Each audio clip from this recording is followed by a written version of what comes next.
Hello and welcome to a special edition of the D1Baseball Podcast. I'm your host, Michael Patrick Rooney. Today's episode brought to us by our good friends at S2 Cognition. S2 Cognition delivers a revolutionary approach to helping athletes understand how in-game decisions impact their performance from youth levels all the way to the pros. Special thanks to our friends at S2 Cognition.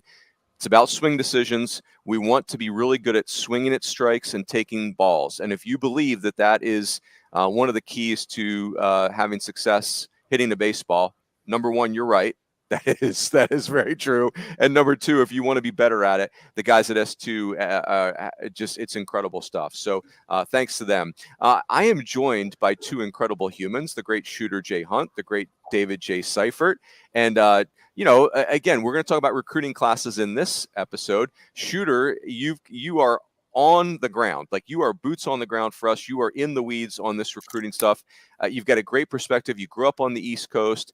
You went to college in the South. You went to Virginia, then you went to Tulane, so you saw the Southeast. You're now a West Coast guy, so you really give us a national perspective. And I think, Saif, I'm always curious in your look at this stuff. And I'm going to start with a question for you, because you've been on the scouting side and you've been on the coaching side, as a Division I head coach. And I this is where I want to start, you guys. I remember being a college assistant coach and on signing day, just being thrilled because this long, arduous recruiting process is, now you have something tangible that shows the fruits of your labor, right? Like you have this momentary exhale. I remember as a college coach, Thanksgiving being one of my favorite holidays because there was no camps and because you still are riding the highs of that recruiting class you put together. But in the back of your mind, you knew that you hadn't done anything yet, right? Like it's not about the class you sign. Now, of course, my dad would be fired up about the ranking that class would generate, but you knew like it's who makes it to campus. So Saif, here's my question for you, and then we're going to get into the nitty gritty.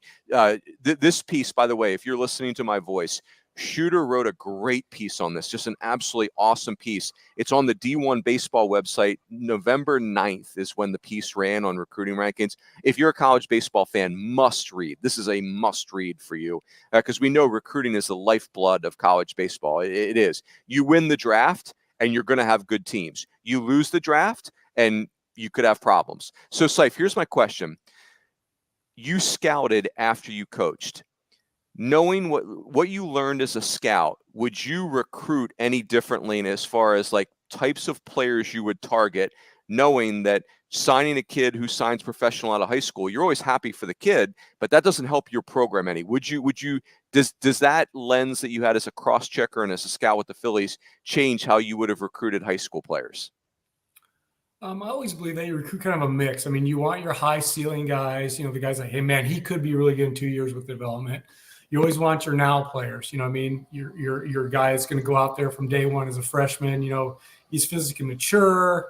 He puts the bat on the ball right now. He can make the plays.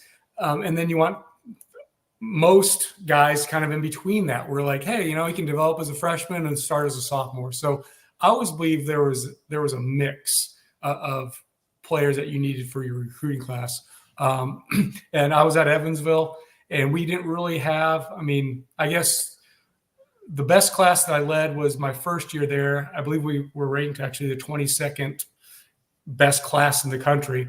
And we did lose a Canadian right-hand pitcher from that class. But so I wasn't blessed to be at the SEC where like half your recruiting class, like the teams we're going to talk about, could likely they're top 3-round talents or first-round talent. So I wasn't in that situation, but to answer your question, I just believe in a mix. Like you have to have your now guys, your guys that could be really, really good because the attrition rate or the not working rate on those guys is pretty high.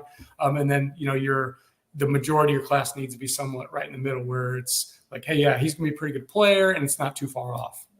Yeah, it's so tricky, right? Because the draft is unpredictable and, every family is in a different place. And yeah, it's just, recruiting a college baseball roster is so tricky. And the money's so different now. The money's so different now. Like the Canadian right-handed pitcher we lost to the Seattle Mariners, and that this was in 2005, 2006.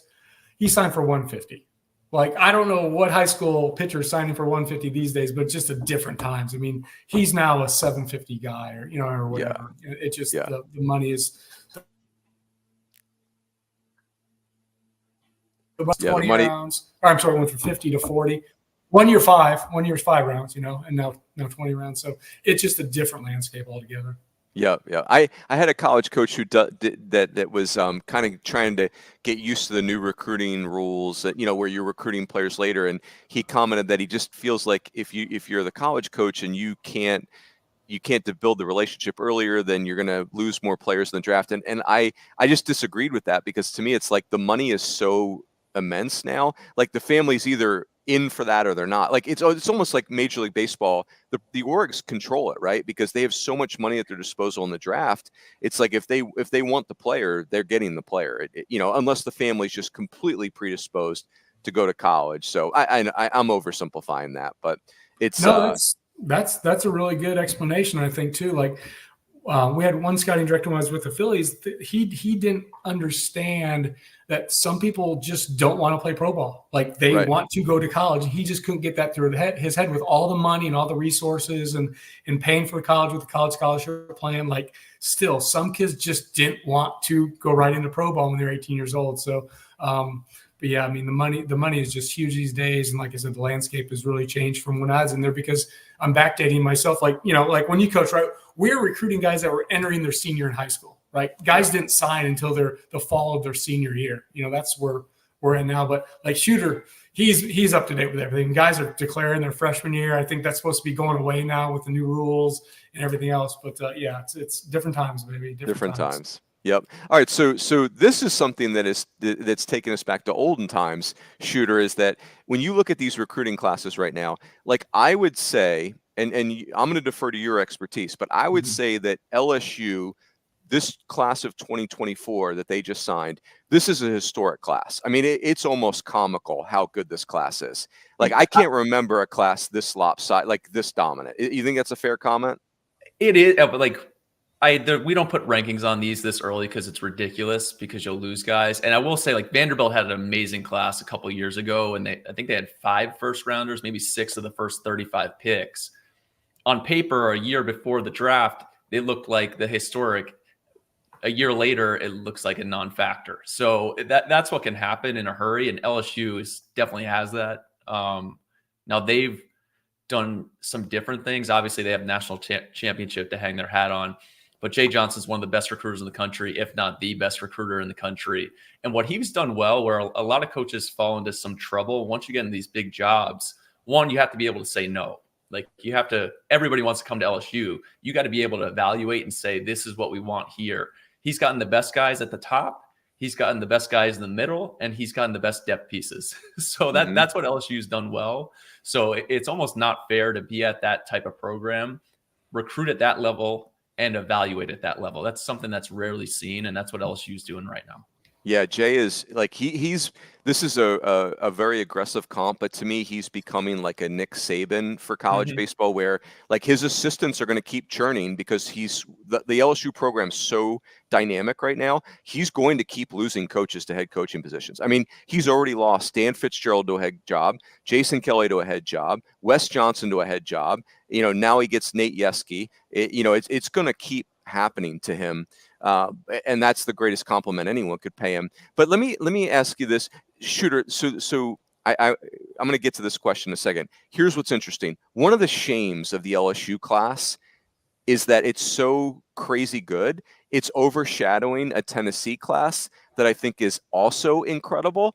And really, in like LSU, we can see where they're going to have the number 1 recruited class in the country. It's a great home state. They're a national brand, etc.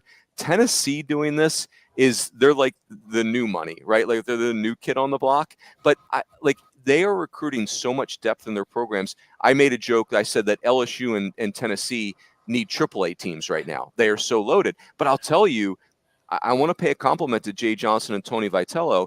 Jay Johnson, and he was good at this at Arizona too. He keeps the bottom of his roster alive better than anyone. Look at their run last year. Like some of those kids that weren't playing are playing huge roles at the end. And Tennessee, like they have kids, good players who are waiting to play with a smile on their face. Like I'm all in on this program and I will wait my turn.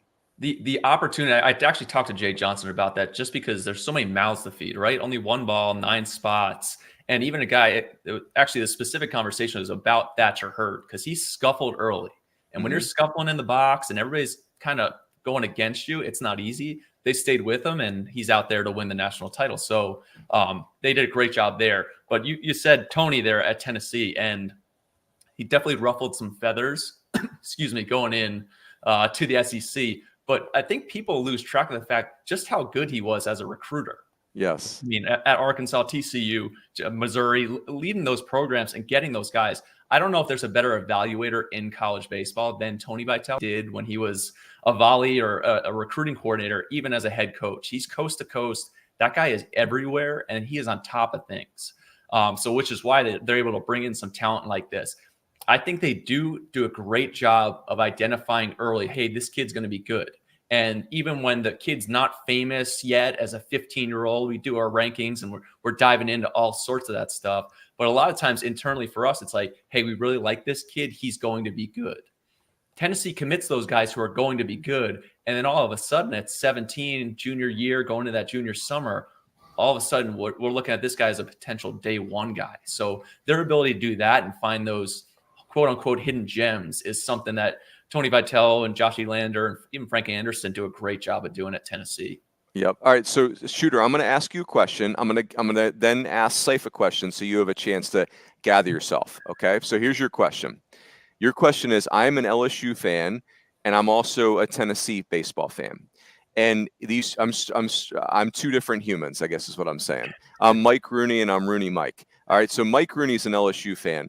I want you to give me one player in this recruiting class that you think I could start to get excited about, because there's a pretty good chance, not 100%, but there's at least a 65% chance that I'm getting to school. All right. So not just the sexy names.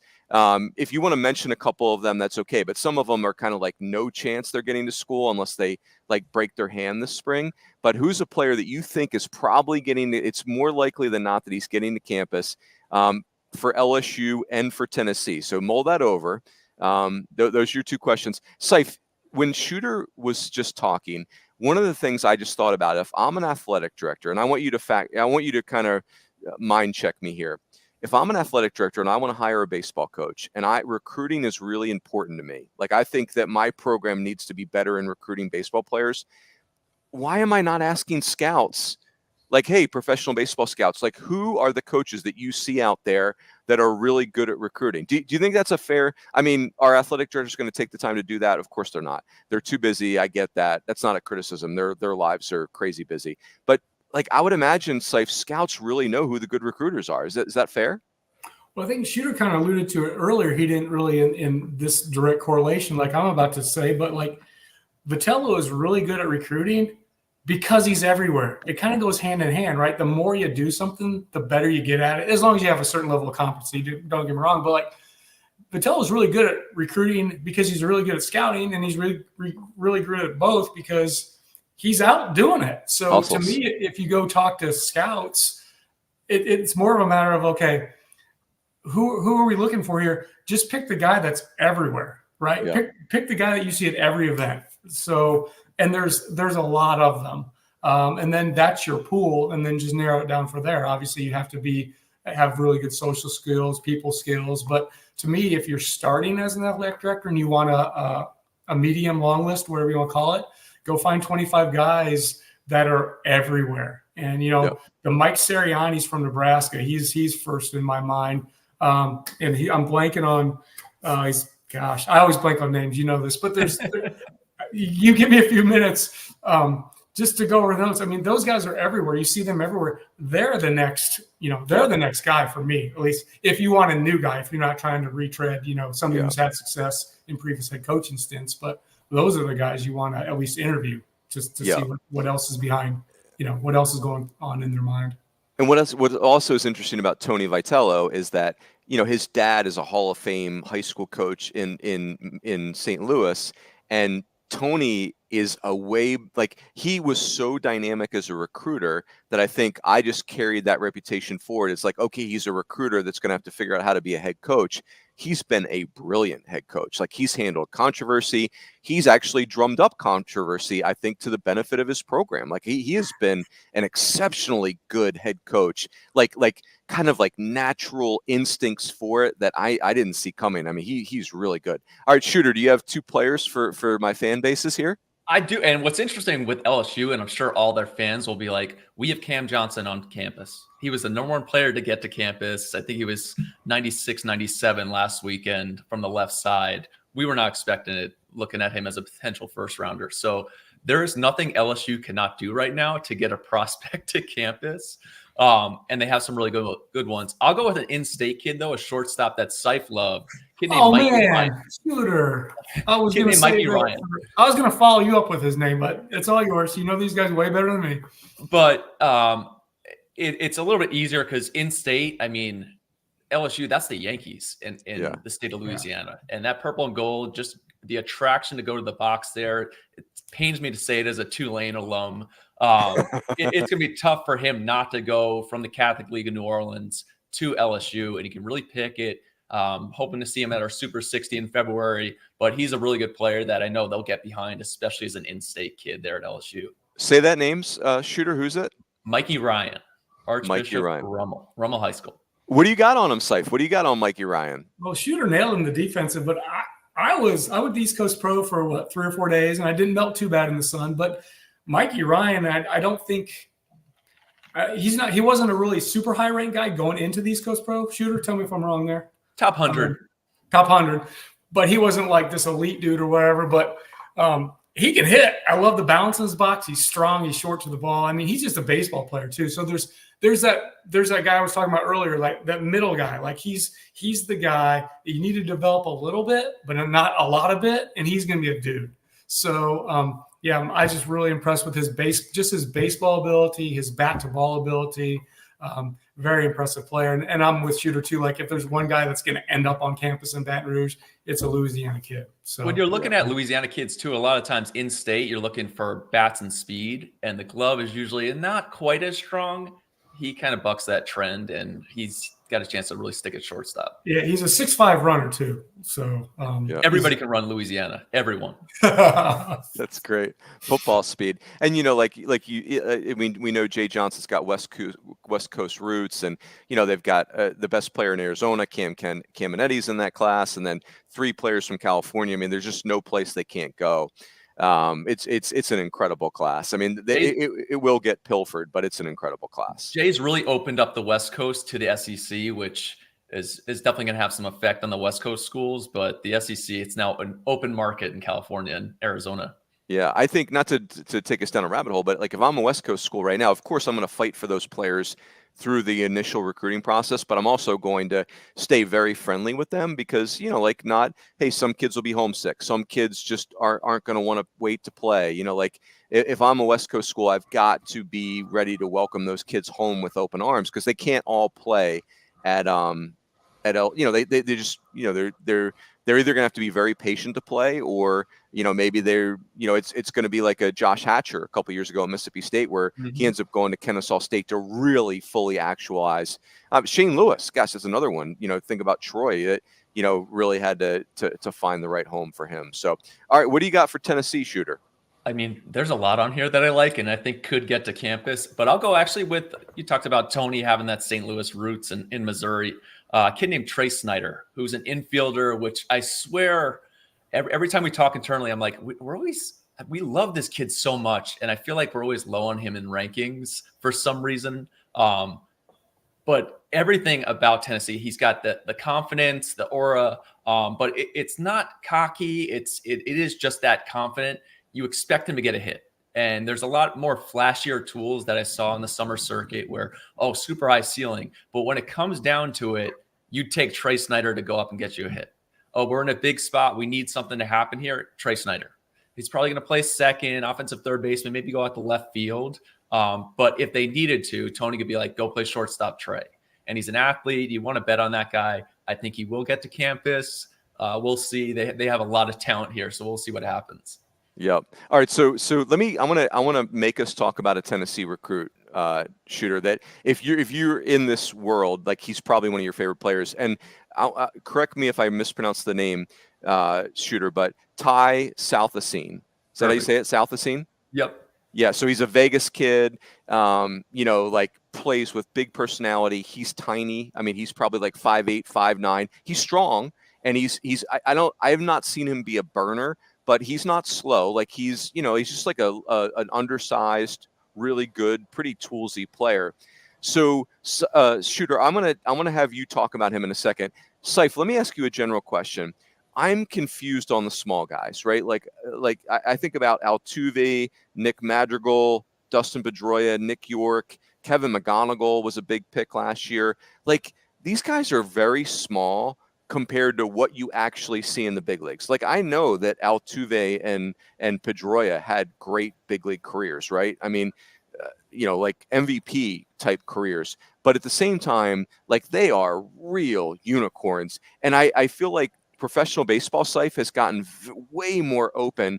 I mean, Pedroia was undrafted out of high school, and then and Pedroia wasn't a first round pick. He was a 50th pick in his draft in 2004.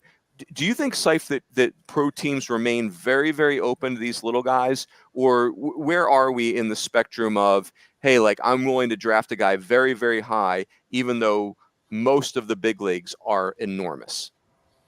I think today the analytics have really helped clear up a lot of the gray area. I mean, like Southsea, and Shooter, correct me at any time, but like one attractive thing with him is he is smaller, but he has high exit velocities. I mean, he has exit velocities on par with bigger, stronger, faster guys.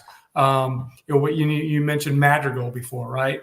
Well, there's another guy at Oregon State. I know he's not really part of this podcast here, but there's a guy at Oregon State that plays second base. He's from Australia. He's going to go in the top 5 overall picks, most likely top 10. Travis worst Bazzana, case. yeah, Bazzana, and he's not a real big guy, but now we can quantify like, oh, he just hit that 112 off the bat, and then over the course of the season, you can see every ball he put in play, his exit velocity, so it can either prove you or disprove you based on this smaller guy. Because let's face it, it's about hitting the ball hard, right? Whether it's hitting the ball hard and over the fence or just hitting the hard ground ball that gets through the infield. And if you're hitting ground balls through the infield in high school or, college baseball, that's one thing.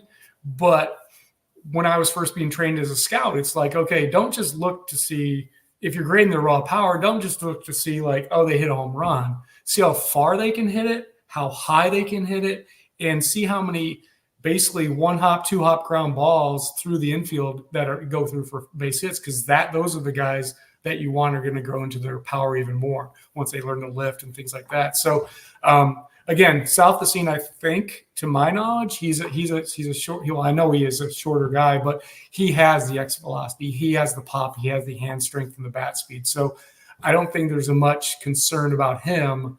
Then again, let's compare to Madrigal, even out of college. Like, man, he gets on base, he doesn't swing and miss, but he doesn't hit the ball real hard, and that's 100% playing out today in his Major League Baseball career.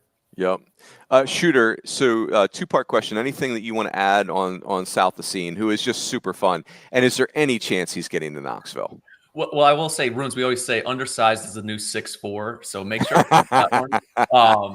But Salacine really does epitomize, and Seif talked about quantifying that stuff. We were at our inaugural All-American game, and just the data sets and that ground force ability. And Bazzana has that, which is exceptional, his ability to load up from the ground up. Salacine, he's not going to run you a 6'4", 60, that straight ahead speed, but his ability to jump was something that stood out. He was heaps and bounds above guys on his athletic testing throughout that 3-day weekend there. But the thing about him, and which is probably the reason why you're talking about him in the first place, a lot of guys want to be the best. Ty Salacine knows he's the best. He walks around the field. There's a coolness to the way all the kids gravitate towards him. He's not going to be sped up. Oh, I got to perform for the scouts. It's more, those scouts are here to see me. And nothing speeds him up, which the SEC will not scare him the least. I'd put it at 50-50 right now that he gets to campus. He has performed for 4 years in high school. He'll get plenty of looks, but I'm sure guys will, like to Seif said, like, how hard is he hitting the ball? Do we need to see more out of college from him? And you really want that guy to get to campus if you're a Vol fan. Yeah, there's no chance. I'm saying it's 10% chance he gets to campus. I want to say 0 because he's to your point, Shooter, he's got so much swagger and confidence. He's so good that he's a kid that like I could sell him on why I think he should go to college, but he would look me in the eyes and think, well, but I'm going to be in the big leagues in 2.5 years. Like, I'm that good. Like, he's that confident. And I think those kids never go to college. Like, he's like, why would I delay my big league career? Yeah, and there's a full collection. I mean, we didn't even talk about an Ole Miss commit from the state of Arkansas, Slade Caldwell, who's got a chance to slide into that back half of the first round. He measured in at, I think, 5.5 at this past summer. So he's got a chance to be a first rounder. It's a different game. Now, he hits the ball exceptionally hard and is on the barrel at all times. So sorry, Ole Miss fans. Yeah, he's a great player too that we'll never get to see in college baseball. Very good. Hey, let's do this. Let me thank our friends at Pitch Logic. We're going to come back, and I want to take us around the country real quick, Shooter. Second sponsor for this podcast is Pitch Logic. It's the system used by players, coaches, scouts, and instructors at all levels of play, from youth leagues to the big leagues. The easy-to-use and affordable technology makes the platform accessible to every player at every level. All the metrics and features used at the highest level. See pitchlogic.com for more information. That's pitchlogic.com for more info. Thanks again to our friends at Pitch Logic. Shooter, so let's I'm gonna go 3 distinct places with you. I saw Indiana in your write-up. That really jumped out at me because they've got a very good team. And they really got after Kentucky in that Lexington regional last year. And I would argue they were a year early. I think this is the team that Jeff Mercer's got at Indiana that's got Omaha upside. But, man, they really got after it in Lexington last year. Tell us about Indiana's recruiting class. And that kid, Devin Taylor, who I adored him in high school. We really wanted to get him on the map a little bit more. Just was ready to get to school, and you're seeing he's actually got a younger brother that's really good right now. But Devin Taylor is a star in the making. Seif, get ready for him this year. The big thing about their class and in recruiting in general, you go out, the SEC guys, the Pac-12, can he run? Does he hit left-handed? Right? That's what most guys are looking for. Left-handed, can run, plays up the middle. Indiana's not scared to get a right-handed hitter who can just bang. So at some point, those guys are in lineups, and you can go through all these Omaha teams the past few years, the guys who have had successes. Right-handed hitters are still valuable. They do serve a purpose, especially with that cognitive ability and the ability to have that pitch recognition.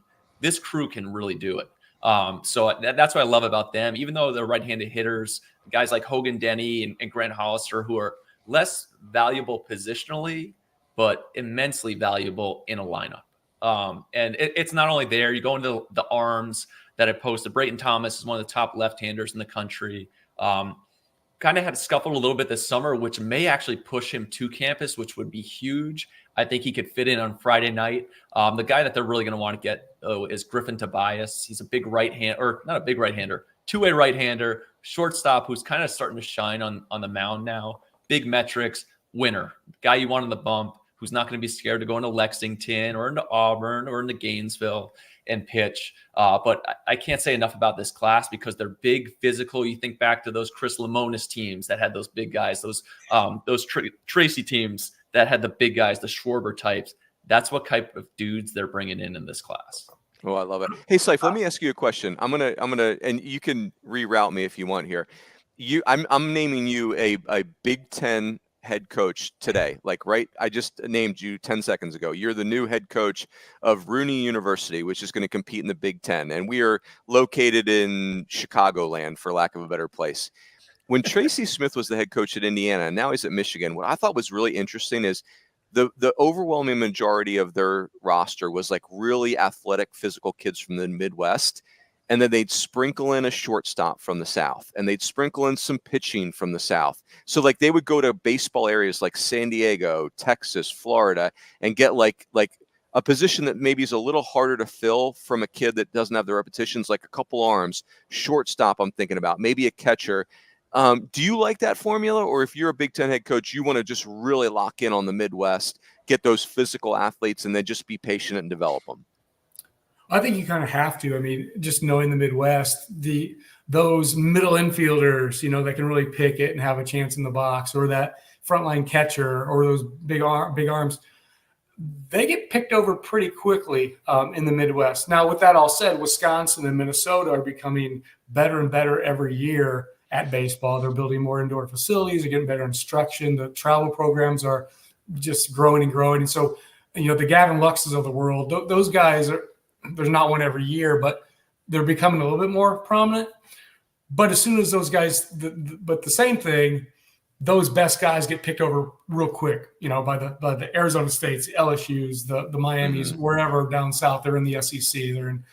So they're gone pretty quick. So to answer your questions, yeah, I think you have to, well, if I was in Indiana, you have to recruit your home state, or Illinois, you have to recruit your home state and get the best possible you can in your home state. But you do have to go for your more skill positions where those guys are, there's less of them. So that's when you do go to California and just go out scout somebody, or just go out recruit somebody on a California kid or a Texas kid or a Florida kid or wherever it might be. But yes, it's got to be a mix, just like anything. Like we were talking before, the guys you recruit have to be a mix between high ceiling, middle ceiling, and they are what they are, which is pretty good. I think everything really, really is a mix. With all that said, though, some places you're hamstrung by you only have 11.7 scholarships, or maybe just 10, and they're not all out of state. So many are in state, and your money goes further in state, things like that. And that's just different at each university. So it really depends what Big Ten university you're at, where you put me in the Chicagoland area. But at the end of the day, it comes down to, you got to recruit the right player, you got to evaluate them, but it's also what your university allows you to do, because 11.7 at the University of Illinois is not the same as 11.7 at Georgia. I mean, let's just face it. It's just, or Vanderbilt or wherever. It's just not the same money. Yep. So I hear you, Seif, saying if you've got the resources, balance your portfolio. I like that. That's diversify, Runes. Diversify. Yes. Hey, Shooter, I wanted to impress Shooter real quick. I'm sorry to back up here go for a few minutes, but I wanted to impress Shooter. Shooter, I saw Griffin Tobias when he was a 9-year-old playing shortstop indoors in January for his local travel team. So I've got a little background on Tobias. We've got some background. Oh, that is awesome. So Shooter, let me give you 3 schools. And then if you want to just kind of when I read your piece, Clemson and Virginia stood out from the ACC as 2 schools that, are really in a good place in recruiting. Like, those are good classes, and there's a good sense of self there. On the West Coast, UCSB jumped out at me. What just some top line thoughts about those 3 recruiting classes?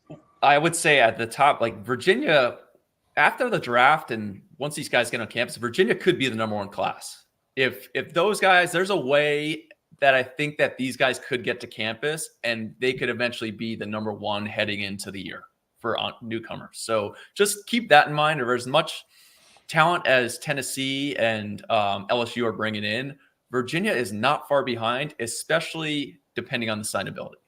But Caleb Bonnemer, and I'll circle or that's a kid from Michigan, right? Bonnemer is stud from Michigan, right? Signed to Virginia. Michigan, and it really attributes to Kevin McMullen. Obviously, has done a sensational job at the University of Virginia. They've been there, he and Coach O'Connor, for I think 20 plus years at this point. But what he does really good is identify that talent early.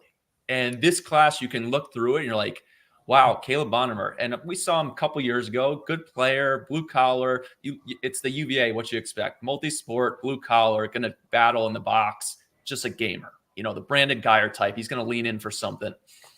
Caleb Bonnemer's gotten good in a hurry. And that's something that Virginia has dominated, kind of that mid-level where they're just below signability in that top 50 picks. And then they get them onto campus and those guys get better. Bonnemer may have gotten too good too soon. So that's one of those guys at the top, but he's an outstanding ball player. Obviously, that blue-collar, good kid from the state of Michigan.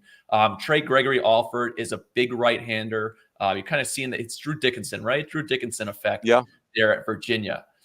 Power arm from the state of Colorado. He's 6'5", 230. I mean, it's 95 to 98 with 4 pitches. I don't even know if Virginia's ever had an arm like that. Now, they've had a lot of good two-ways who have come in, smooth guys. This dude is frontline, SEC-ready, Friday night type. And they got him coming to Charlottesville. So he doesn't play in the strongest league in the state of Colorado, so there's a chance he gets there. He did some USA stuff. So he's there. A kid like Will Kirk, where Coach Mack has dominated North Jersey and New Jersey in general with roots from there. Will Kirk is a left-hander who was outstanding all summer. I didn't think he'd make the jump like he did until he got to campus, but now we're talking about him in those top 75 picks. So this class in general, just the depth of it is outstanding. A lot of two-way, two-sport kids. Luke Dickerson's a big-time hockey player in New Jersey, who's also a big winner on the baseball field. So they have a lot of really good players. Tomas Valinkis, who was in our All-American game. I could go on and on about this UVA class, because when it comes down to it, even at Tennessee and LSU, you bring in 6 arms. Well, only one can pitch at a time. Mm-hmm. And if you're looking at the College World Series, what has succeeded, especially recently, having that frontline guy who can go toe-to-toe, that Paul Skeens type, that Will Bednar type, I'm mistaken, what's the lefty's name at Ole Miss? Hunter Elliott? Great. Hunter Elliott? Hunter Elliott. So that guy who can go toe-to-toe, you may only want one. So a Trey Gregory Alford can really do that. So sorry I've gone on. I love this Virginia class. But Clemson, very much in the same mix, coast to coast. Eric Backage and the staff come in. It can be really hard to come into a new job and recruit, because you have Tony Vitello and Jay Johnson, who are 3 years ahead of you. Mm-hmm. And I think a lot of SEC fans think that firing a guy and bringing in a new staff, it'll be good. Well, you might be 4 or 5 years behind. Mm-hmm. Hey, that's just the fact. All the good players are done, unless maybe you bring in an assistant who has some relationships. Like Tony Vitello comes in, he has those recruiting relationships. I think some ADs have done a good job of hiring assistants like that. You're seeing West there at Georgia do a good job.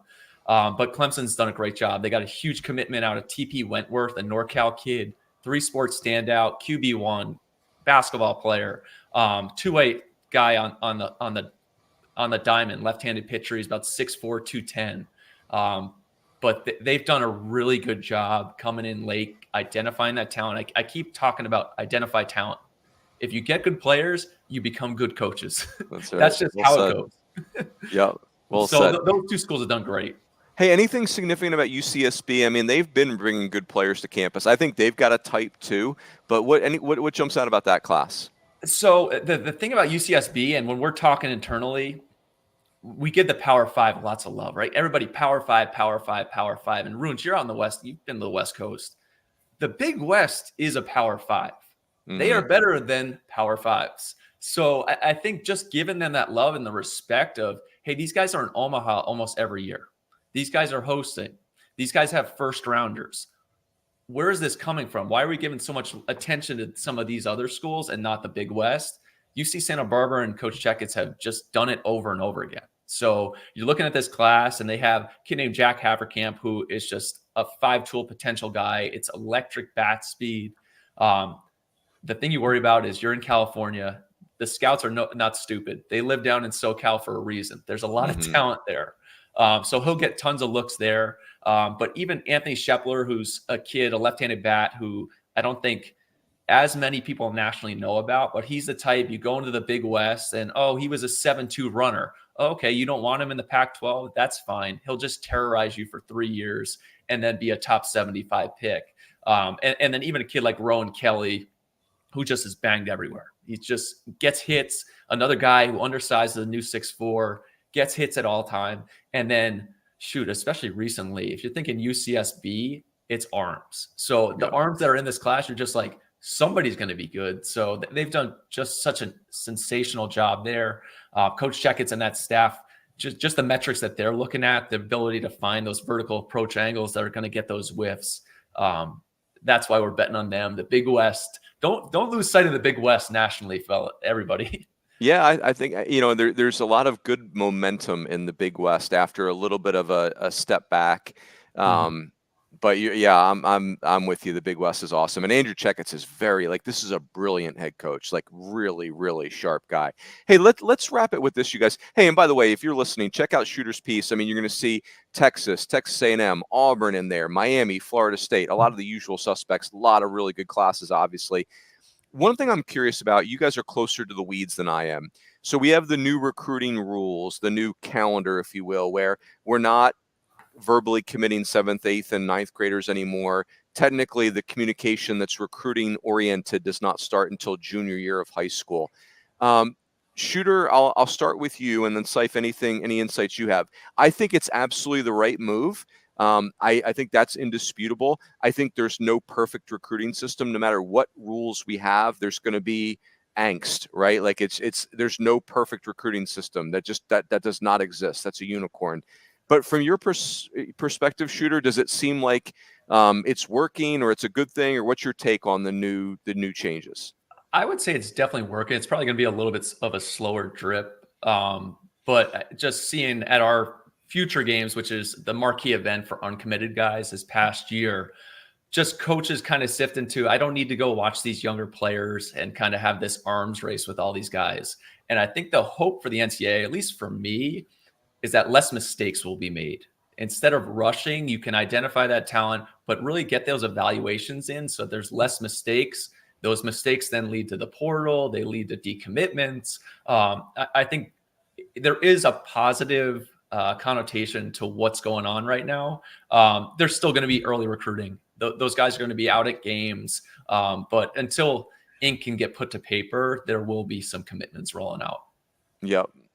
Saif, how about you? What's your take on, I mean, it felt like a no-brainer to me, but I'm not in the weeds anymore. So easy for me to say, but the recruiting, like, to me, I'll phrase the question with this, like, just having 14-year-old baseball players across the country not feeling pressure to commit to a school and put it on Twitter, that, like, if that was the only gain, I feel like that's a really important gain. Yeah, I mean, obviously you guys, Shooter especially, knows way more than I on that, but I just like the theory of it. Like, no contact to your junior, just cleans a lot of things up, just lessens the pressure, lessens everything. And then this is a different subject, but I've talked about this internally. Like, have a roster, have a maximum cap for your fall roster, and that will lead to even better things. When what Shooter was talking about is less transfer portals, less guys decommitting, just more clarity and consistency in college baseball. If you combined the new recruiting calendar with a couple other small changes, that would just really, there's no reason to play for 3 or 4 different colleges in your college career. I mean, I don't know, but you can call me old fashioned or whatever. I went to a junior college and a 4-year school. That's what I did. But like all this bouncing around and maybe choosing a place that's above your level just to go there out of high school, I don't know. I just think with a roster cap combined with the new recruiting calendar, a couple other things that smarter people than I will think of, there needs to be more done. I just like that it adds to the competition, right? At the end of the day, college baseball is a competition, and we're measuring things like the culture of your program, how well you are as a coach at managing a game, how skilled you are at player development.